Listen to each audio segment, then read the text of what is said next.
The fastest way to lose the public's trust is to mistake confidence for certainty. At exactly 8:12 on a bright Monday morning, the front entrance of the Riverton Municipal Administration Building bustled with the familiar rhythm of another busy workday. City employees hurried through the revolving doors carrying coffee cups and briefcases. Attorneys checked messages before heading toward government offices. Local reporters waited near the entrance hoping for an interesting story, and visitors formed an orderly line beneath the polished steel security canopy. Everything appeared ordinary until one confident decision transformed the quiet morning into something no one present would ever forget. Officer Ethan Walker stood at the front security checkpoint wearing a perfectly pressed Navy police uniform that reflected years of discipline and pride. At 42 years old, Ethan had earned a reputation for acting quickly whenever he believed something looked out of place. Fellow officers respected his confidence. Supervisors appreciated his initiative. To Ethan, hesitation often looked like weakness, and he believed that making fast decisions kept people safe. As another group approached the entrance, one person immediately caught his attention. Monica Hayes, a composed black woman in her early 40s, walked toward the building carrying a dark leather portfolio and wearing an elegant charcoal business suit beneath a light gray overcoat. Her pace remained steady, her posture relaxed, and her expression reflected quiet confidence rather than urgency. She acknowledged the security station with a polite smile before continuing toward the entrance as though she had every reason to be there. Ethan stepped forward before she reached the doors. "Ma'am, I need you to stop for a moment." The conversation surrounding the entrance softened almost instantly. Monica stopped without complaint and looked directly at the officer. "Good morning, officer. Is there a problem?" Her voice remained calm, respectful, and completely unhurried. Ethan studied her carefully before answering. "I need to verify your reason for entering the building." Monica nodded slightly. "Of course. I am here for a scheduled meeting." Ethan extended one hand toward the entrance behind her. "Until I complete verification, I cannot allow you to proceed." Several people waiting nearby slowed their pace. A pair of city employees exchanged uncertain glances. A delivery driver quietly stopped pushing a cart loaded with office supplies. Even a television reporter standing across the plaza lowered her microphone and watched with growing curiosity. Monica made no attempt to argue. She did not raise her voice or question Ethan's authority. Instead, she simply stood where she had been asked, holding her portfolio comfortably at her side. "Officer," she said gently, "I would appreciate the opportunity to explain why I am here." Ethan shook his head with professional certainty. "That can happen after I finish my verification." The surrounding crowd quietly accepted his explanation because uniforms naturally inspired confidence. Some assumed Monica must have entered through the wrong security area. Others believed she had forgotten proper credentials. Speculation spread through the gathering faster than facts ever could. Yet Monica's calm expression never changed. She glanced once toward the entrance doors, then toward the American flag moving gently above the building, before returning her attention to Ethan with the same quiet composure. Imagine standing in front of dozens of strangers while complete strangers decide who you are before asking who you might actually be. That invisible weight settled over the entrance as more people gathered to watch. Ethan remained convinced he was protecting the building. Monica remained convinced that truth required only a little more time. Neither of them realized that within minutes, someone would arrive whose presence would change not only the outcome of that morning but the meaning of authority itself. Monica Hayes remained exactly where she stood, her leather portfolio resting comfortably at her side while the growing crowd continued inventing explanations that no one had bothered to confirm.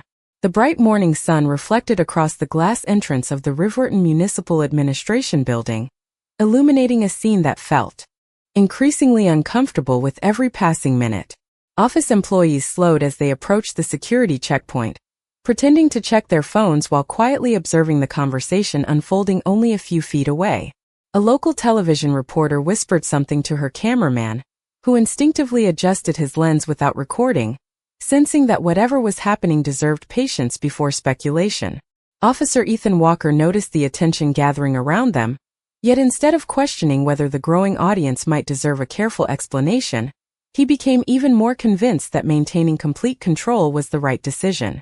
Years of positive evaluations had taught him that confidence often looked like leadership, and he believed uncertainty weakened authority. Monica looked toward him with the same calm expression she had carried from the very beginning. "Officer," she said politely, "I understand that you have responsibilities. I only ask that you verify the information before deciding that I should remain outside." Ethan answered without hesitation. "Verification takes time, and until that process is complete, no one enters." His words sounded firm enough that several people waiting nearby quietly nodded.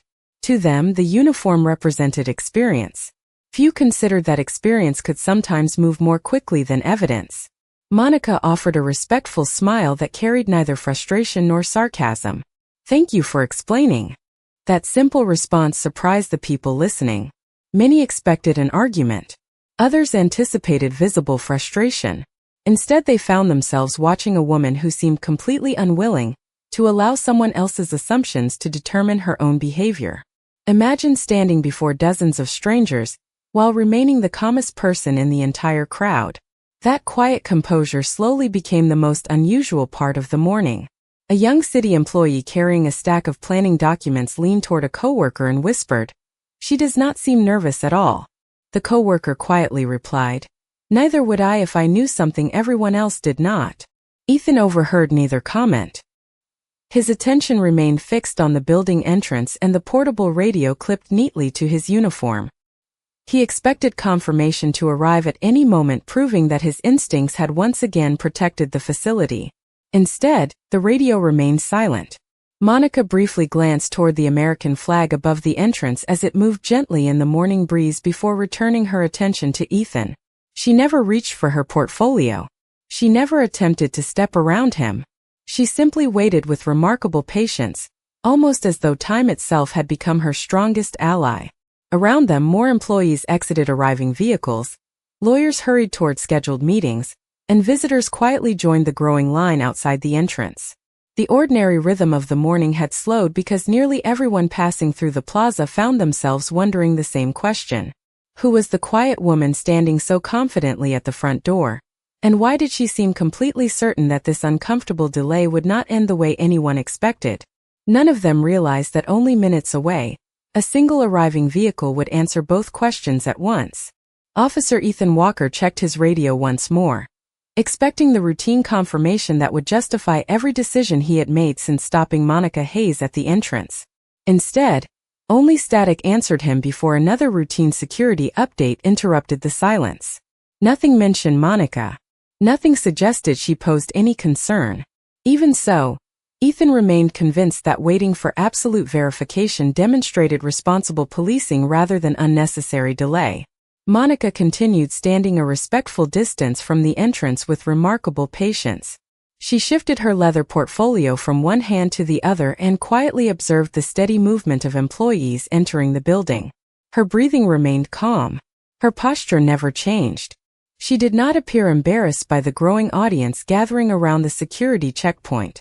If anything, she seemed more interested in the people watching than in defending herself. Years of professional experience had taught her that people often revealed the most about themselves during moments of uncertainty. Across the plaza, the television reporter finally instructed her cameraman not to begin recording. "Not yet," she said quietly. "We still do not know the whole story." Nearby, two administrative assistants whispered while waiting for the security line to move. "She looks like she belongs in a board meeting," one observed. The other nodded slowly. "That is exactly why this feels unusual." Their words reflected the quiet uncertainty spreading through the crowd. The longer Monica remained calm, the more difficult it became for people to reconcile her composure with the assumptions they had formed only moments earlier. Ethan noticed the growing curiosity surrounding them and addressed Monica once again. "If you have business inside this building, someone can verify it shortly." Monica smiled politely. "I have complete confidence they will." Her answer was so simple that it momentarily caught Ethan off guard. There was no challenge in her voice. No frustración. No attempt to pressure him into changing his decision. She spoke as though she already knew exactly how the morning would unfold. Imagine standing in front of dozens of strangers while every person around you expects fear, anger, or panic. yet choosing patience because you understand that truth does not become stronger by arriving faster. That quiet confidence began affecting the atmosphere in ways no one could explain. A maintenance supervisor pushing a cart through the plaza slowed to observe before continuing toward another entrance. An attorney glanced at his watch, debating whether to enter the building or remain long enough to see what happened next. Even several city employees who had already passed through security found themselves looking back through the glass doors toward the scene outside. Monica briefly looked across the parking area where sunlight reflected from rows of parked vehicles. Her expression softened almost imperceptibly, as though she had noticed something familiar in the distance. Ethan followed her gaze but saw nothing unusual. To him, the morning remained completely under control. What he could not see was a black sport utility vehicle turning slowly into the government parking lane several hundred feet away. Its arrival appeared ordinary to everyone else, yet Monica's calm expression suggested she recognized it immediately. Without saying another word, she returned her attention to Ethan, whose confidence remained unshaken, unaware that the next 60 seconds would quietly redefine not only his decision that morning but his understanding of authority itself. The black sport utility vehicle rolled slowly beneath the entrance canopy before coming to a smooth stop beside the front steps of the Riverton Municipal Administration building. First, no one paid much attention. Government vehicles arrived throughout the day, and another official meeting hardly seemed unusual. Yet Monica Hayes quietly shifted her attention toward the vehicle with the calm familiarity of someone who had been expecting its arrival all morning. Officer Ethan Walker noticed the movement, but remained focused on maintaining the security perimeter. He believed the situation in front of him remained unchanged. The driver stepped out first, dressed in a dark business suit with a discreet communication earpiece. He walked to the rear passenger door and opened it with practiced professionalism. Moments later, Police Chief Harold Bennett emerged, adjusting the front of his charcoal overcoat before surveying the entrance with the quiet awareness that years of leadership often produced. Several officers standing farther down the plaza immediately straightened their posture upon recognizing him. City employees paused their conversations. Even the television reporter instinctively lifted her microphone, sensing that the morning had suddenly become far more significant than anyone had anticipated. Ethan turned toward the arriving chief and respectfully nodded. "Good morning, Chief." Harold Bennett acknowledged the greeting with a brief nod before his attention naturally shifted toward the woman still standing outside the entrance. The moment his eyes met Monica Hayes, his expression changed almost imperceptibly. Surprise lasted only an instant before giving way to recognition and genuine concern. He altered his direction without hesitation and walked directly toward her. The surrounding crowd grew unusually quiet. Monica greeted him with the same composed smile she had maintained since arriving. "Good morning, Chief Bennett." "Good morning, Miss Hayes," he replied warmly. "I sincerely apologize for the unexpected delay." Ethan looked from Monica to the chief, momentarily uncertain whether he had heard correctly. The respectful familiarity between them stood in complete contrast to everything he had assumed during the past several minutes. Imagine realizing that two people you believed were complete strangers had clearly known one another long before you entered the conversation. That single realization began quietly reshaping every assumption surrounding the entrance. Harold Bennett turned toward Ethan with calm professionalism. "Officer Walker," he said evenly, "may I ask why Miss Hayes has not yet entered the building?" Ethan answered with complete sincerity. "Chief, I was waiting for verification before allowing access." Harold nodded thoughtfully without showing frustration. "Verification is important," he agreed. "Did Miss Hayes explain that she was here for the leadership conference?" Ethan hesitated for the first time that morning. "She stated she had a scheduled meeting." "She did," Harold answered. "And she is one of today's principal advisors." A quiet wave of surprise moved through the crowd. The television reporter slowly lowered her microphone. The city employees who had been whispering exchanged astonished glances. Even the attorneys approaching the entrance stopped walking as they listened. Monica remained completely silent, allowing the conversation to unfold without interruption. She neither corrected Ethan nor reminded anyone how long she had been waiting. Her patience seemed to carry more weight than any argument ever could. Harold Bennett looked once toward the building entrance before returning his attention to Ethan. His voice remained calm, but the seriousness behind it became unmistakable. "Officer Walker," he said, "before anyone takes another step inside this building, there is something we need to discuss together." The entire plaza fell silent, sensing that the next few moments would become the lesson everyone present would remember long after the morning was over. Officer Ethan Walker felt every eye in the plaza settle upon him as Police Chief Harold Bennett stepped closer, his expression composed but unmistakably serious. The morning traffic continued flowing beyond the government building, yet the entrance itself seemed suspended in silence. City employees who had been rushing to meetings now stood quietly along the edges of the walkway. Reporters lowered their voices. Visitors waited patiently without complaining. Even the security officers stationed nearby sensed that the conversation unfolding before them carried far greater importance than a routine security delay. Chief Bennett looked first toward Monica Hayes with sincere respect. "Miss Hayes, thank you for your patience this morning." Monica answered with a gracious smile. "Thank you, Chief. I understand that difficult decisions often have to be made quickly." Her calm response only deepened the uncomfortable reflection spreading through the crowd. She had every opportunity to criticize what had happened, yet she chose professionalism instead. Harold Bennett turned back toward Ethan. "Officer Walker, I want everyone here to understand exactly why Miss Hayes is standing at this entrance today." Ethan listened carefully, his confidence gradually giving way to curiosity.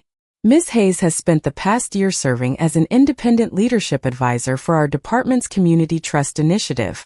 She has worked with command staff, training supervisors, and city officials to strengthen relationships between law enforcement and the public.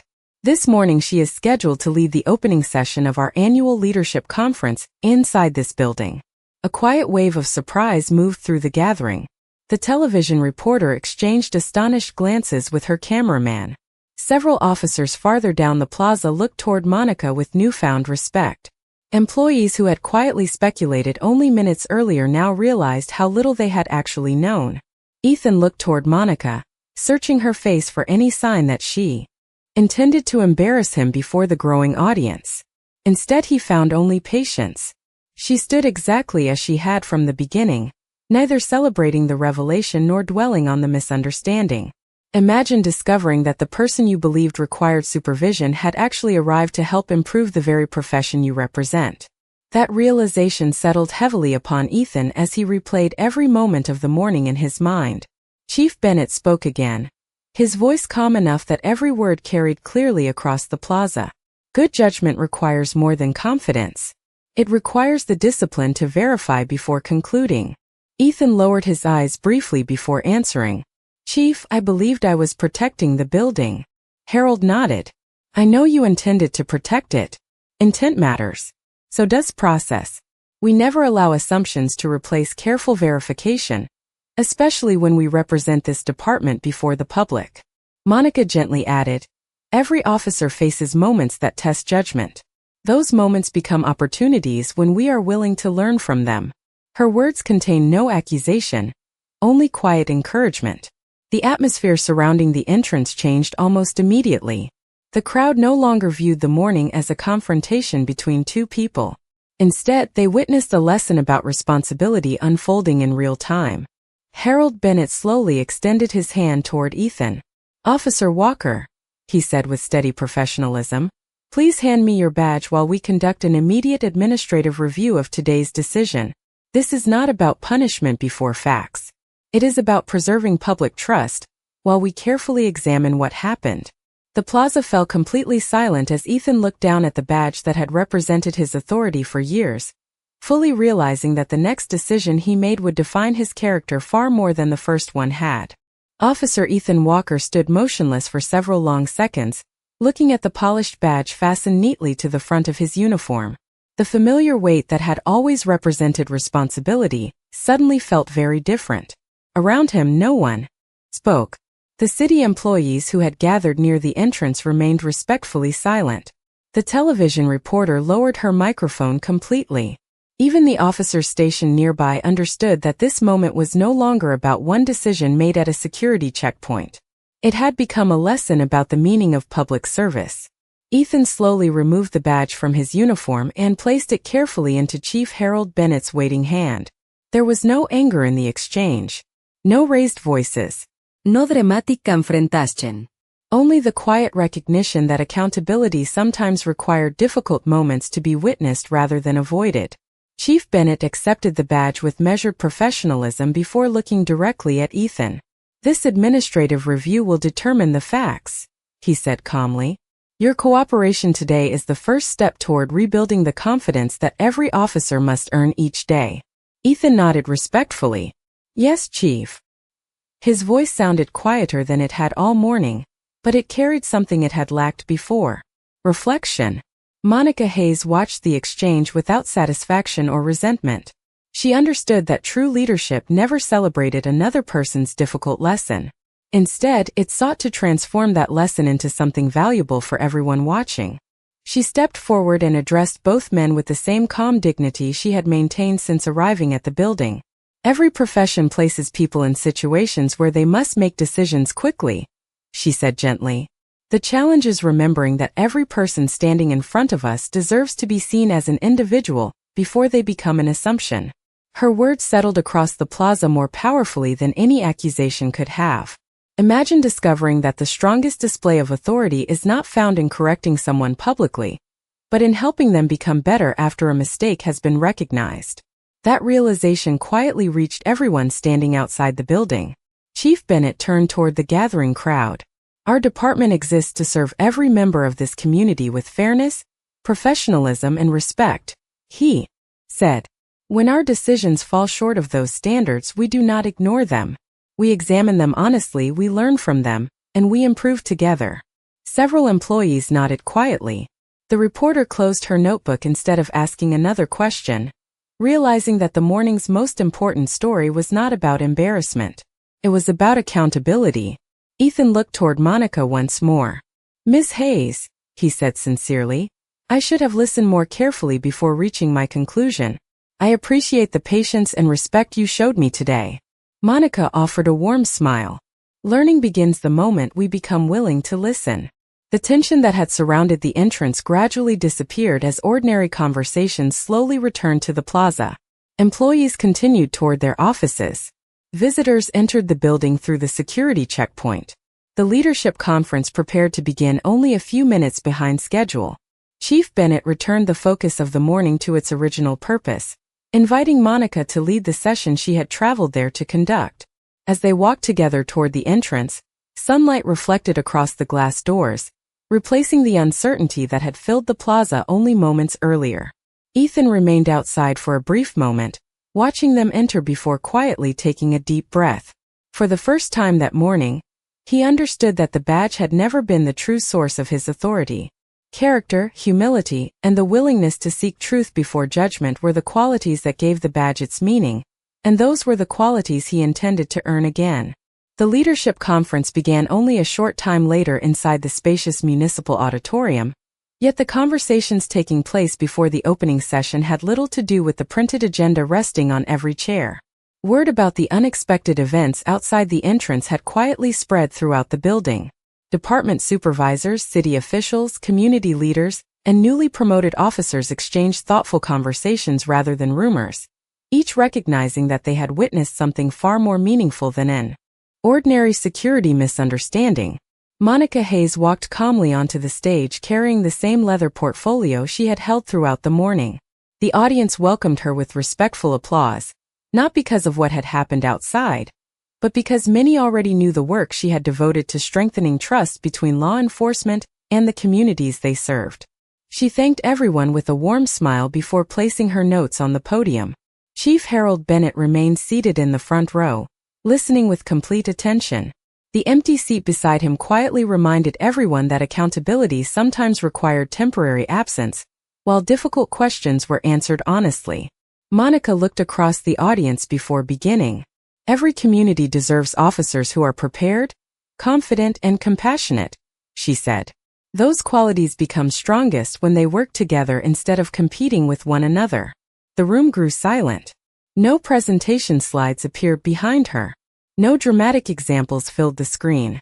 Instead, every person present understood that the most powerful lesson had already taken place before the conference officially began. Imagine entering a leadership seminar expecting to study theory, only to realize that the first lesson had unfolded in real life before you even walked through the front doors. That quiet realization settled over the audience as Monica continued. Respect does not weaken authority, she explained. Respect gives authority its credibility. Every encounter is an opportunity to either strengthen public trust or quietly diminish it. Heads nodded throughout the auditorium. Several experienced supervisors wrote careful notes. Newly hired officers listened with remarkable attention. Even longtime administrators found themselves reflecting on decisions made throughout their own careers. Chief Bennett eventually stood and walked to the podium beside Monica. Leadership, he said, is not measured by how rarely mistakes occur. It is measured by how honestly we respond when they do. His words received thoughtful silence before the audience answered with steady applause. Meanwhile, Officer Ethan Walker remained inside the administrative offices completing the documentation required for the review process. No one treated him disrespectfully. No one attempted to shame him. The supervisors assigned to the review focused only on gathering facts, understanding decisions, and identifying opportunities for improvement. Ethan answered every question honestly. For the first time in many years, he found himself examining not only what he had done but also why he had reached his conclusion so quickly. The questions were uncomfortable, yet they carried unexpected value. Outside the conference room, the ordinary rhythm of city government continued without interruption. Citizens attended appointments, employees returned phone calls, and visitors walked through the same entrance where the morning's lesson had quietly unfolded. The building itself appeared unchanged, but the people inside carried a deeper understanding of the responsibility attached to every badge, every title, and every decision. By the time Monica concluded her opening presentation, the audience understood that public confidence was never built through perfect judgment alone. It was built through humility, fairness, accountability, and the willingness to let truth arrive before assumptions decided the outcome. The conference continued throughout the afternoon, but the discussion no longer centered only on policies, procedures, or organizational goals. Every presentation, every workshop, and every conversation seemed connected by a common realization that meaningful leadership began long before anyone entered a meeting room. During the first break, groups of officers and city officials gathered throughout the lobby, reflecting on the unexpected lesson that had unfolded outside the entrance earlier that morning. Some admitted they would have reacted exactly as Officer Ethan Walker had. Others quietly acknowledged that they might have reached conclusions before asking enough questions. Monica Hayes moved through the gathering with the same quiet professionalism that had defined her from the beginning of the day. She stopped to answer thoughtful questions, listened carefully to personal experiences shared by officers from different departments, and encouraged honest conversations rather than perfect answers. She never spoke about embarrassment or blame. Instead, every discussion returned to one simple principle. Public trust grows when people believe they will be treated with fairness before judgment. Imagine discovering that the strongest voice in a room belongs to the person who never needed to raise it. That was the influence Monica carried throughout the conference. Her calm presence invited reflection instead of defensiveness, and that made every lesson more meaningful. Meanwhile, inside the administrative offices, the preliminary review concerning Ethan's actions reached its first conclusion. Chief Harold Bennett met privately with the review supervisors before inviting Ethan into the conference room. The atmosphere remained respectful and professional. Harold placed a thin folder on the table before speaking. Officer Walker, the review confirms that your intentions were to protect the facility. However, it also confirms that additional verification should have occurred before restricting access. Effective immediately, you will complete supplemental leadership and community engagement training before returning to full operational responsibilities. Ethan listened carefully before nodding. I understand, Chief. Harold looked directly at him. This department invests in people who are willing to grow. Accountability exists to strengthen character, not simply to identify mistakes. Ethan accepted those words with genuine appreciation. For the first time since joining the department, he understood that professional development did not end after graduation from the academy. It continued every time experience challenged certainty. Later that afternoon, Chief Bennett invited Ethan to quietly observe the final session of Monica's conference from the back of the auditorium. Ethan entered without interrupting the presentation, and took a seat where he could listen without becoming the center of attention. Monica noticed him briefly but continued speaking naturally. "Communities remember how we make people feel during their most uncertain moments," she told the audience. "That is why respect is never an optional part of public service. It is one of its greatest responsibilities." Ethan wrote those words into a small notebook he had carried throughout his career. They were different from the tactical notes and procedural reminders that usually filled its pages. These were lessons about judgment, humility, and the human side of leadership. As the audience rose to applaud the conclusion of the afternoon session, Ethan remained seated for one quiet moment, reflecting on how a single morning had changed the direction of his professional life.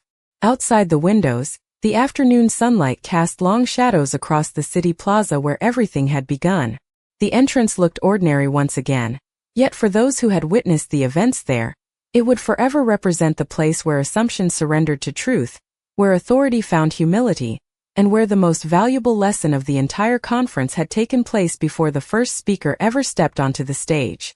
As the final attendees departed the Riverton Municipal Administration building that evening, the conversations they carried home were not about conference schedules or official presentations. They spoke about the unexpected lesson that had unfolded before the doors ever opened. They remembered the quiet dignity of Monica Hayes, the thoughtful leadership of Chief Harold Bennett, and the difficult but honest journey of Officer Ethan Walker.